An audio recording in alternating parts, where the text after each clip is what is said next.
Lampung, merupakan salah satu provinsi yang letaknya sangat strategis, sebagai pintu gerbang Pulau Sumatera, yang memiliki dan LDQ Economics Advantage dan RQO dengan keberadaan Selat Sunda sebagai Sea Lines of Communication, SLOC, sebagai jalur laut perdagangan internasional, yang menghubungkan Samudra Hindia dengan Laut Cina Selatan. Melihat peran penting Lampung sebagai jalur perhubungan bisa dirasakan, dengan kesibukan lalu lintas kendaraan setiap harinya, seperti, dengan diangkutnya 25.000 ton batu bara dari Bukit Asam yang dikirim ke Pelabuhan Tarahan ke PLTU Suralaya. Salah satunya melalui transportasi laut pengangkut batu bara. Angkutan kapal adalah salah satu moda transportasi di jalur perairan yang penting dan dibutuhkan di Indonesia. Salah satu fungsinya ialah untuk pengangkutan bahan hasil tambang seperti batu bara.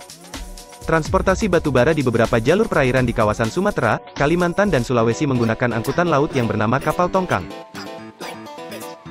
Merupakan sejenis kapal angkutan air yang bentuk dan fungsinya berbeda dari kapal pada umumnya. Kapal tongkang memiliki bentukan yang lambungnya datar, sekilas mirip seperti kotak besar yang mengapung di perairan.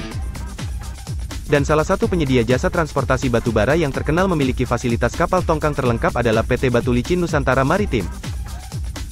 Dahulu, sebelum tahun 1980-an, jenis transportasi laut ini digunakan sebagai dergama apung yang kemudian beralih fungsi menjadi jembatan penghubung.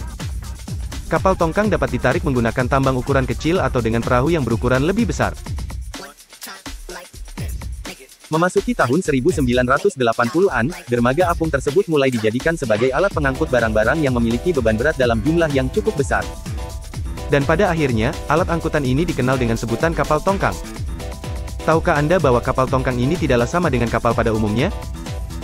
Walaupun berguna sebagai alat pengangkutan bahan tambang batu bara, namun transportasi laut satu ini tidak memiliki sistem pendorong atau propulsi. Selain tidak dilengkapi dengan propulsi, pembuatan kapal tongkang pun cukup unik berbeda dari pembuatan kapal lainnya. Bentukan kapal ini tidak dilengkapi dengan sistem kapal pada umumnya, melainkan hanya membentuk konstruksi saja.